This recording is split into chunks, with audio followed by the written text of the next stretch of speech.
What's up, my loves? It's your girl Diamond, and I'm back with my own review of the Belle Collective. The Bells have returned. I'm so excited for this season. Let's get into it. So we got Marie. I don't know where she was pulling up at. Here I'm thinking she's about to order herself something to eat. No, turns out she's pulling up to Latrice's business, Got His Links. And that is such a dope idea that Latrice had a drive-through beauty salon, because having the idea of doing bundles through a vending machine was genius. Having a drive-through beauty supply is genius as well. And seeing Marie show support to Latrice's business is a sign that they're going to move forward, because we know that last season at the reunion, they did hug with the conversation of wanting to move forward. And it gives us a flashback of all of those times that Marie and Latrice have been beefing. And we all know the beef started from Marie, because she wanted to shade Latrice when she came in that Bo Peep outfit. But finally, let bygones be bygones, and let's move on. Let's hope it lasts. So when she goes inside, they're just discussing what's been going on with Marie, because apparently Marie has been out on the town, okay? Because Latrice has mentioned that she just saw her at her restaurant with her ex-husband, but it wasn't that long before she saw Marie out with another man. So what's going on with Marie? What's going on with you? What's up? So she said it has been a journey rekindling her relationship with her ex-husband, Paisley wearing Cedric, okay, and entertaining a gentleman friend that she's been seeing for quite some time. So her personal life is all over the place, juggling two men. How did this happen? I want to know how this happened too. Out of all the men you could have possibly created a relationship with, you went back to Cedric, the man who you couldn't trust, the man who was unfaithful. What? I don't understand that. We're going to get more into that later. So Marie asked Latrice, how's everything with your business? How are things between you and Letitia? She said, me and Letitia are good. I see Glenn all the time. But she's talking about when you are starting a business, and then when you're in your business, friendships sometimes takes a back burner. So she hasn't seen Letitia like she would like to, but they're in a very good space. I hope it's genuine, because I feel like you guys are not as close as y'all used to be, especially from last season. But hey. Marie also invites her to her birthday party. She is celebrating Thriving 45.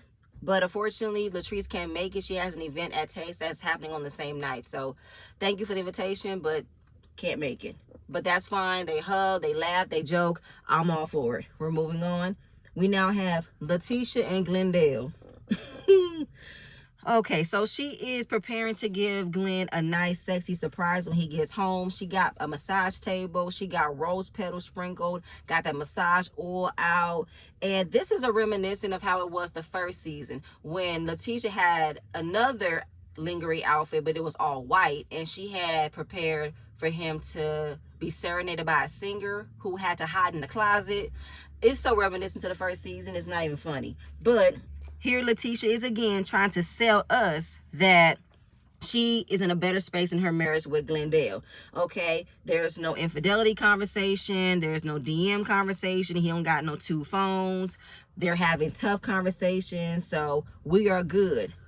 Okay, Letitia. Like, I kid you not, I literally believed nothing in this scene, because there's only so much you can try to pretend that you and him are in a good space, but I don't believe it, because there's always some shit lurking around that you don't want to discuss, and it comes out anyway, and we're going to find out the rest of this season. So apparently Glendale has went back to the oil and gas company, but he's home every day. He is showing up as a dad more. It's just been a great time. So the whole box truck thing didn't happen. So he's not going to be a box truck owner. He's not going to go over the road. He's not going to be an entrepreneur. And how did he get back into the oil and gas company? So he's obviously able to get another position that doesn't require him to be over the road as much, because that's how he got started, right? He got started from working on the tugboats. So now he's off of the tugboats. He's able to get like a 9-to-5 position. All right, cool. I ain't got nothing against it. So she's just really, really happy. And she's just talking about how she can finally be in her soft girl era, because she could never really be that soft, gentle woman, because she kept on being so masculine all the time. Yes, because you couldn't trust Glenn. and you couldn't let your guard down for a second to believe anything that he says. So you had to keep on questioning him, keep on not giving him what he wants, always making sure that he's doing what he's supposed to do. So you can never really feel completely happy in your marriage. You can never really feel that space of trust and love in your marriage. But okay. So then she's just talking about introducing a new friend to the group. Her name is Carrie Paul. She says she's a great time. She's from the Gulf Coast. She believes that all the ladies will love her. And how her husband, he is a sports agent for the MLB. And to me, though, Letitia, you gave the exact same energy and statement when you brought Akeisha into the fold. You know, you talking about she's a great businesswoman. She's a great person to be around. It's a repeated cycle of you always bringing somebody else into the group that you want everybody to get to know, everybody to get along with. But for some reason, you end up feeling some type of way when that person ends up being liked by everybody.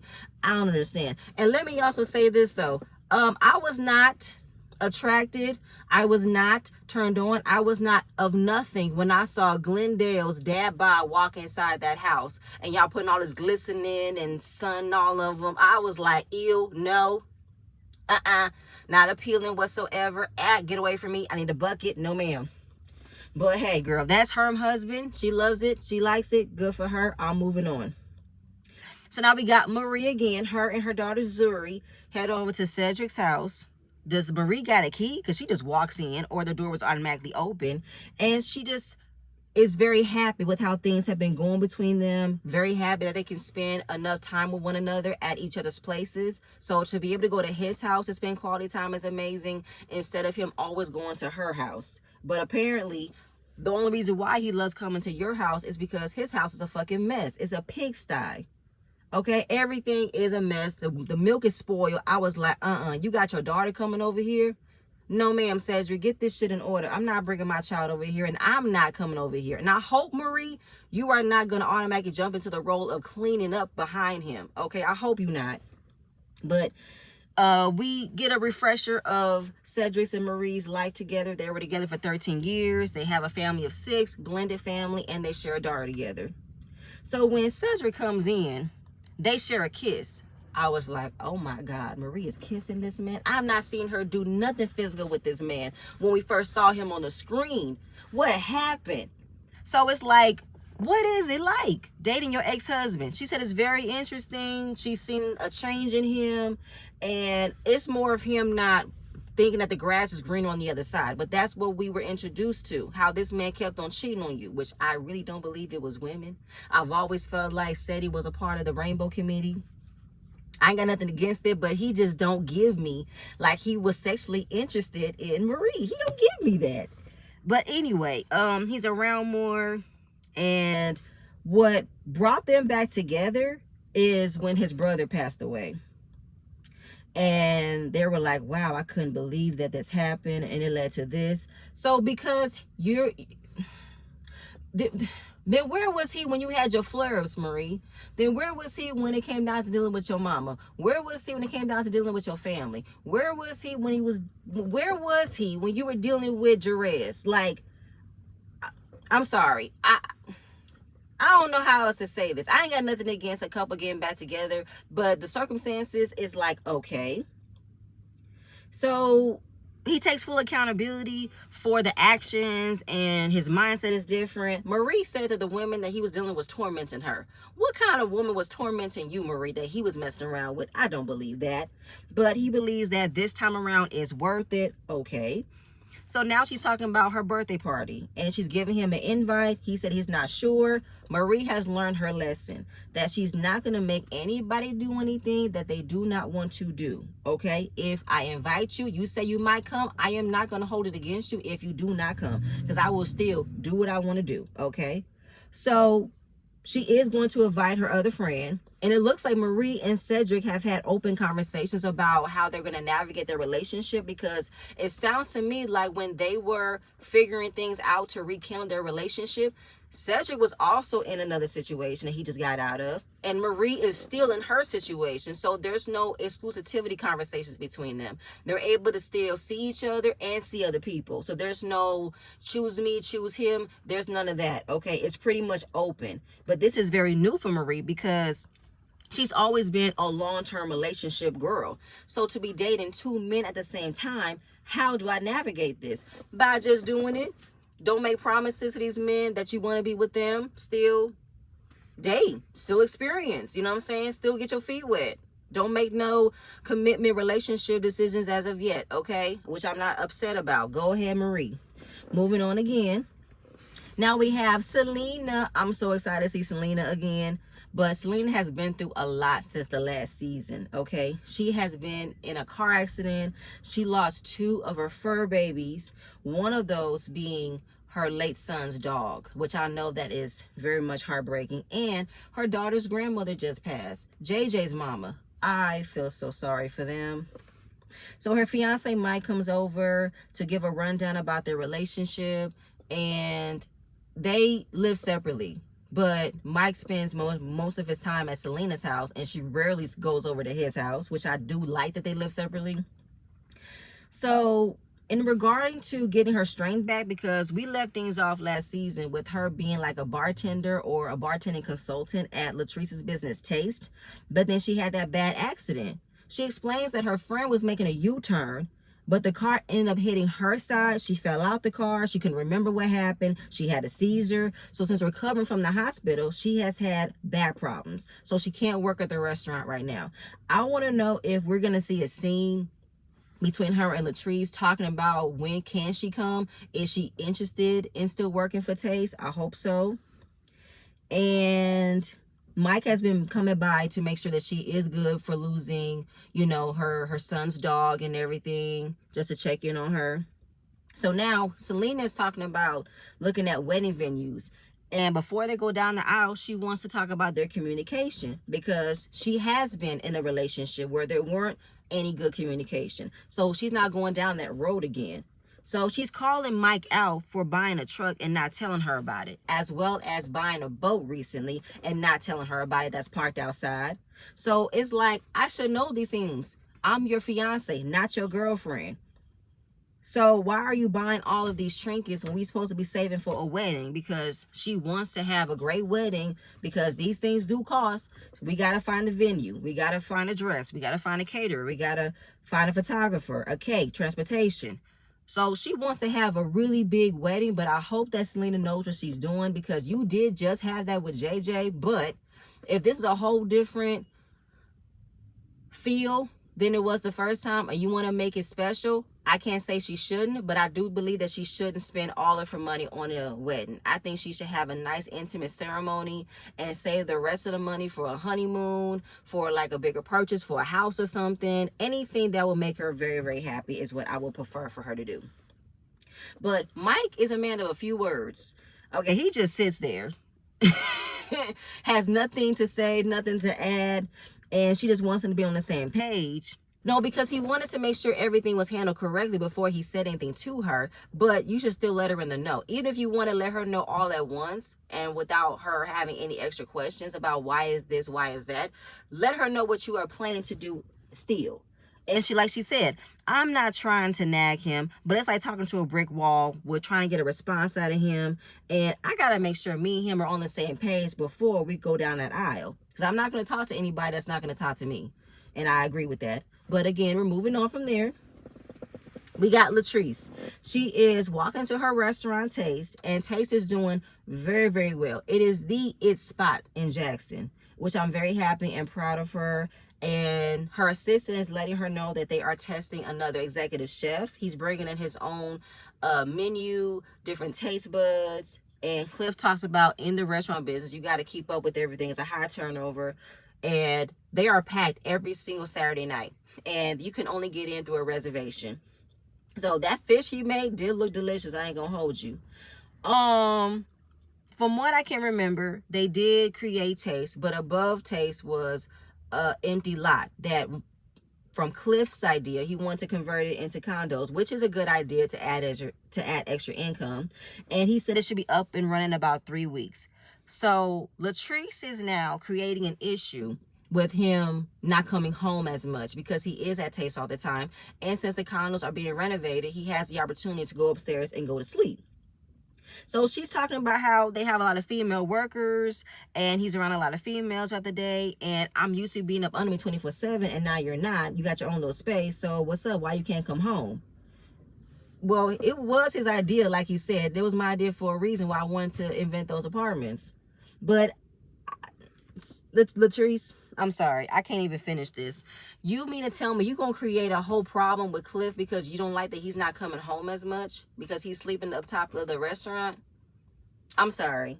If I was you, I would be like, okay, make sure you let me know that you're going to bed. Let me know you close down the restaurant. And hey, if there are some nights when I don't want to go home, I'm going to come home with you and we're going to go upstairs together. Like, I wouldn't even sweat on him not coming home as much because if my memory serves me correctly, Latrice, you be trying to get away from this man. Like last season, weren't y'all sleeping in separate bedrooms? And wasn't a season before that he popped up on you when you were just having a casual drink with a friend? Like, you really should not be this insecure over how your husband isn't coming home as much when there have been plenty of times you be trying to get away from him. Make it make sense. I can't. So we meet her best friend, Mandy, who is her hairstylist. She's known her for years. They went to high school together, and she knows all of her deepest, darkest secrets. As usual, Latrice brings her friends into her personal business by telling her about the restaurant, about Cliff not coming home as much, and it's making her feel some type of way because in her confessional, she tells us Amanda's business, that Amanda dealt with those same type of issues with her ex-wife. There was infidelities, she wasn't coming home, there was lying, and eventually Amanda filed for divorce, and now she's completely free. So my thing is this though, Latrice, are you trying to not be in Amanda's shoes? Because for you to say it in that way is like, I don't want to be where she's at. I want us to be on a good space. Okay, well, don't try to make it where you're going to be in the same space as Amanda. Like, I don't understand what you were trying to explain and say in that sentence. But Amanda's all about trying to get her feedback wet. You know what I'm saying? Dive back into the dating pool. Cliff wants to know who's it going to be this time. Is it a man or a woman? She said, hell, I'll take anybody that's going to act right. You know what I'm saying? But I hope it's another woman because I want to see more of Amanda's story. And that was pretty much the end of that scene. So now we have Marie's birthday party. Cedric did arrive early to surprise her. And Selena and Mike came in. They saw Cedric. It was to Selena's surprise that she saw him because the last time she saw Marie, Cedric wasn't with her. It was another man, her man. So then we're continuing on with Selena's issue with Mike about not having proper communication because apparently he said he just told her that he's out going to Texas tomorrow. And she wasn't aware that he was going to Texas. He said, I did tell you. She said, you did not tell me. The one thing I can't stand is, I know I be having a little bit of a problem with communicating. I know I do. But don't tell me that you told me when I can visibly remember you not telling me. We could have been talking about anything else, and I don't remember Texas coming out of your mouth at all. So don't play with me. Tambra arrived. Tambra looks amazing. She looked amazing in the scene, and she looked amazing in her confessional. She dropped that baby weight and looked amazing. She said she's been booked and busy with motherhood, her career. I hope we see it on the show, Tambra. I need to see your situation with Damon. I need to see how you're navigating. What is it? I need to see what type of situation this is. Is it a baby mama, baby father? Is it fiance? Is it boyfriend? What is the dynamics between you and Damon? What's tea? Show me, okay? Moving on. Letitia and Glenn have arrived, and Selena went over to Letitia to ask her opinion about how she should go about with Mike not telling her things because she is looking at how Letitia and Glenn have gone through hell and back to be in a better space in their marriage. So she hopes that she can give her good advice on how to go about it. To me, though, Selena, Letitia will be the last person I would ever go for marital advice. I'm just saying. I ain't got nothing against it. I just don't think that Letitia can actually give you real honest advice that she's going to take for herself to let you know what you should do. But it's the comparison and it's the same things that Letitia went through because she told Letitia that Mike bought an 18-wheeler box truck without telling her. Same thing that Glenn tried to do.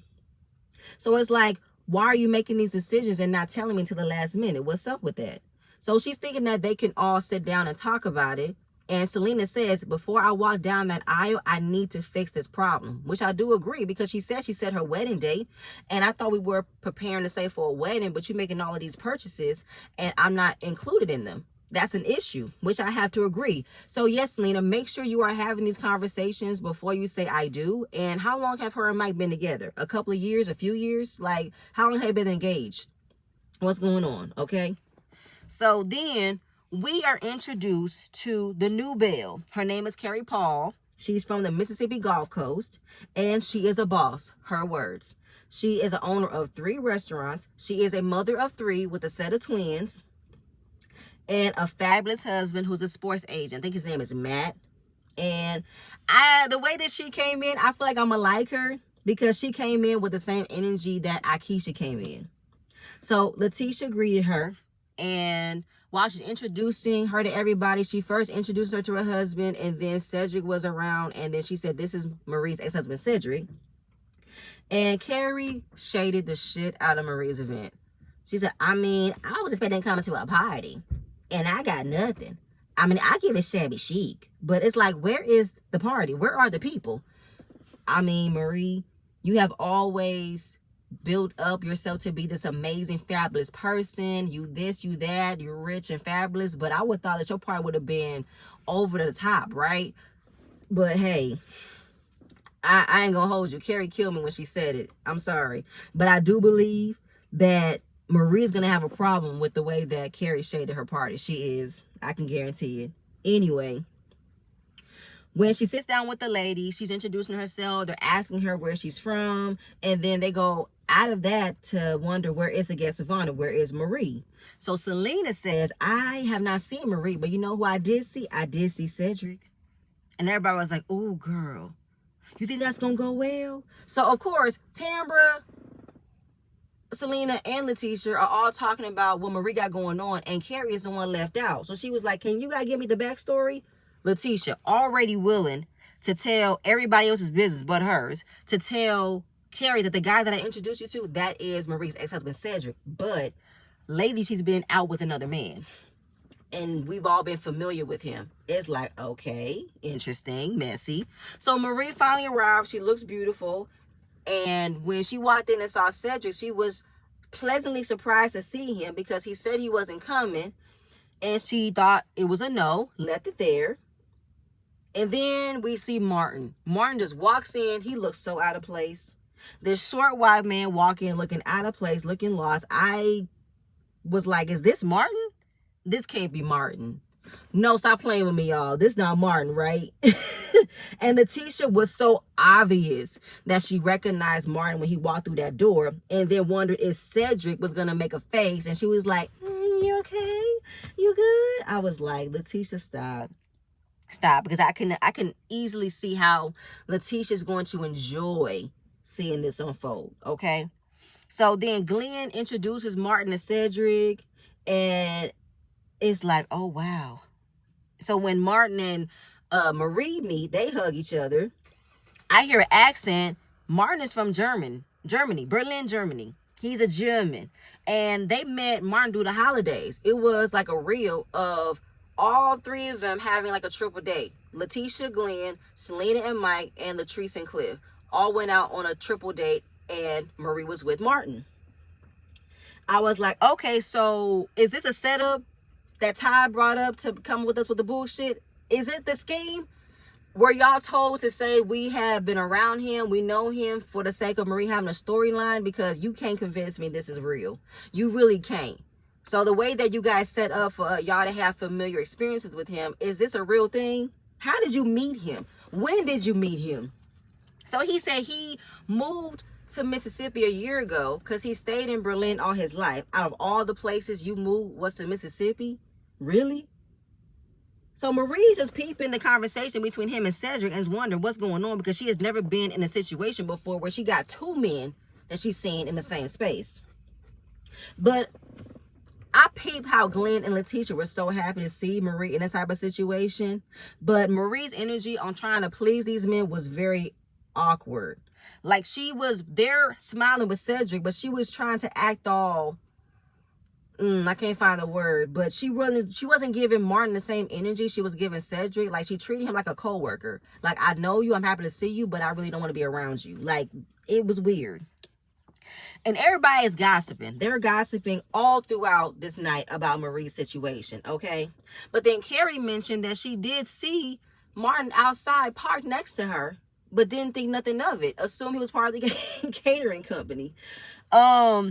And then the girls started talking about their preference in the confessional about who they preferred to date, what race they preferred to date. All of them pretty much said they prefer the black men. Carrie said she dated a white boy in high school and believed that she started a trend that everybody started to date the white boys in high school.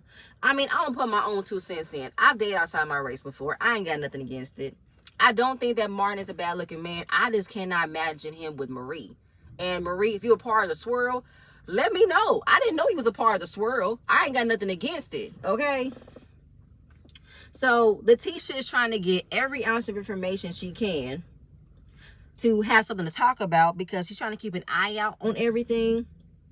And Carrie, I mean, the way that Carrie just blended in with everything, you wouldn't even believe that she was a new cast member. The way that she just came in and was in the mess, right? So I don't think she had any ill intent on being so messy. I just think that she was just following behind the story. Like, hey, what's up? What's going on here? Like the nosiness took over, right?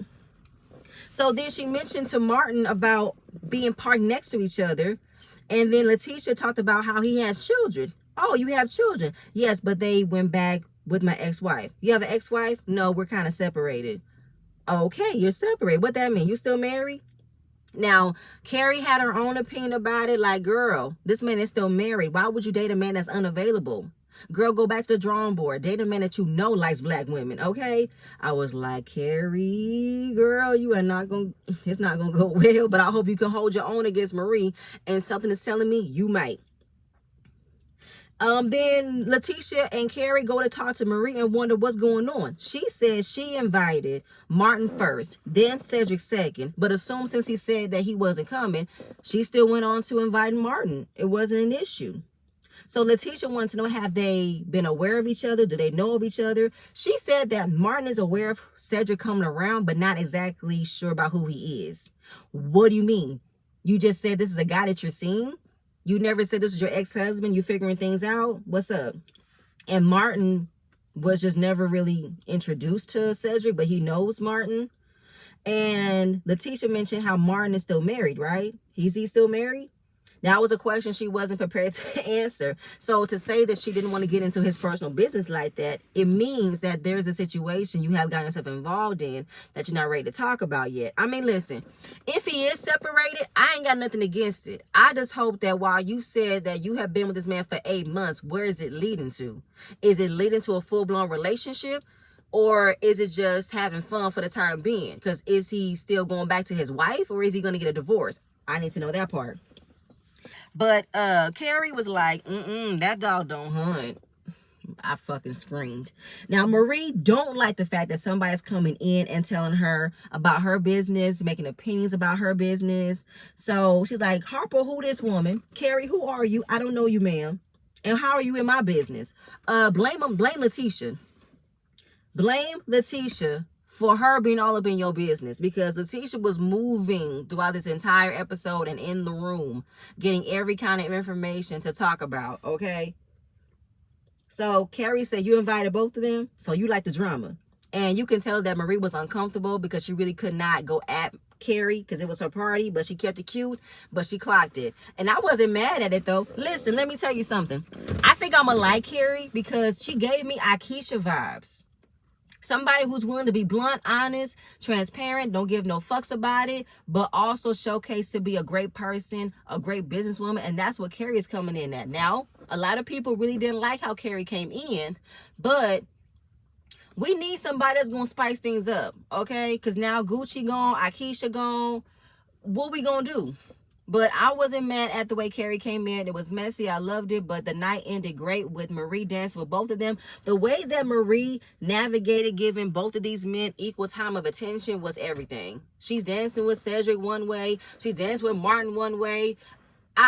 Shout out to Marie. I ain't got nothing against that. Go ahead, Marie. Do you. All right. So moving on. All right. So now move on to the last scene. It's with Latrice. She goes over to her friend Amanda's salon for her daily maintenance, get that wig glue down. And she talks about her problem with Cliff. not coming home as much, him sleeping upstairs of the condos of the restaurant. So she starts off again with saying that they have female workers in their restaurant, but she's not insecure about it. And she is just really acting nervous about what could be occurring when he's at the restaurant. I have a question for you, Latrice. Have Cliff give you that impression that he can't be trusted? Because out of all the times we've seen him act on the show, he always questioning you about your whereabouts. So the switch up of you now questioning him is very weird to me, because I feel like, why are you now trying to have an issue? Why are you trying to force an issue between you and your husband when there isn't any? And I can't imagine a woman like you pressed about an old ass man not coming home as much. Like, let him give you a peace of mind. Let him give you some time to yourself, like you've been wanting, right? Like, okay, Latrice.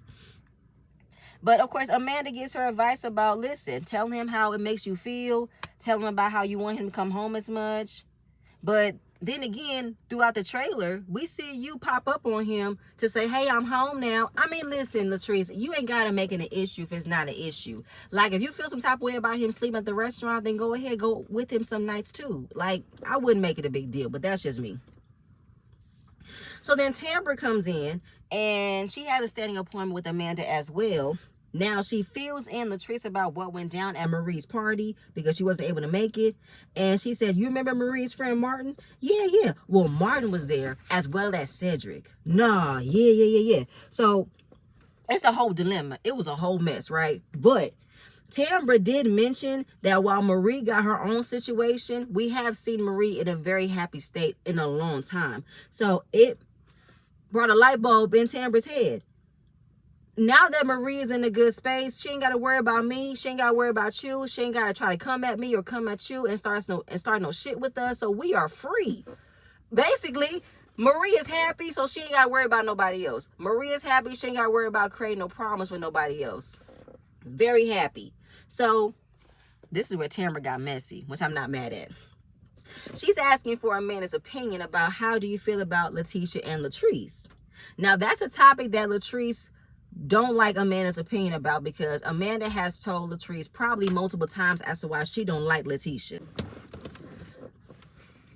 Well, like she said, listen, with Marie, what you see is what you're going to get. Okay, you already know how Marie get down, and you understand how she gets down, which is all fine and dandy with me. But when it comes to Letitia, you got to watch her, because she is a type that like to hide her hand in certain things. So you never know what's going on. And Mandy is absolutely correct about Letitia. Letitia is a fake-ass individual. She's sneaky. She's slimy. She acts like she supports you when she talks shit about you. Trust and believe, I already know. So then, I don't know how it all got brought up, but then Amanda talks about Glenn sliding her DMs. And that was definitely new and shocking information that Latrice didn't know, because when Latrice is in an awkward situation, she has a nervous tick where she has a hard time keeping herself composed because she's nervous. And they look at the DMs and they're all scrolling. They're reading a message about pressure he's been applying. I'm like, what pressure? What's going on? So she said, listen, not entertaining for a little bit because, you know, he black, he ugly, he my type. I was like, what? Now, listen, I don't know where this all came from. I don't, okay? And my thing is, Amanda has no loyalty to Letitia because she don't like her, all right? And I need to know more about it. I need to know more of the situation about how this came about. So here it is again. Glenn, the man who she is so happy to fall back in love with, is out here making her look stupid again. And of course, Latrice is like, Glenn, you doing this shit again? Now listen, I don't know why you had to bring this up to me. Why you had to tell me this? Amanda said, listen, I never wanted to bring this up to you because I hid this from you because I know how close you are with her. And I never want you to be in that position where it's like you got to choose. Now, we know she has a longer history with Amanda, but she is in a great space with Letitia. So she doesn't want to be in the middle. But you don't got to be in the middle, Letitia. You can instantly tell Letitia how this happened. You weren't seeking this information out. You weren't inquiring about it. You weren't setting this up. Your friend just told you what happened because that's how she felt. So if you want to be a real friend to Letitia, please tell her. And if you want to make sure that your friend Amanda don't get hurt in the process, then have them sit down and have a conversation. But something's telling me that this kind of information Letitia was already aware of.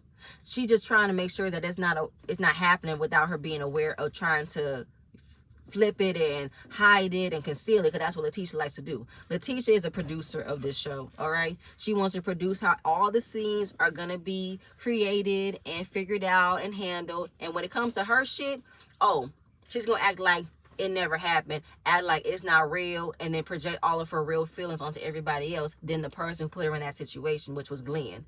But all in all, I do feel like this is a mess that's going to create more of an issue, because we did see it in the trailer that it's going to be a full-blown confrontation between Amanda and Glenn. And that's going to bother Letitia like it's bothered her all the other times of being confronted by some shit that Glenn might have done and never told her. But y'all, that's pretty much it. I ain't got nothing else. I did enjoy this first episode. I am super excited for tomorrow's episode. I cannot wait to see how it's going to unfold. But let's keep it going. Belle Collective is back, y'all. That is it. That is all I have. Please stay tuned for my next video, and I'm see you guys later. Bye.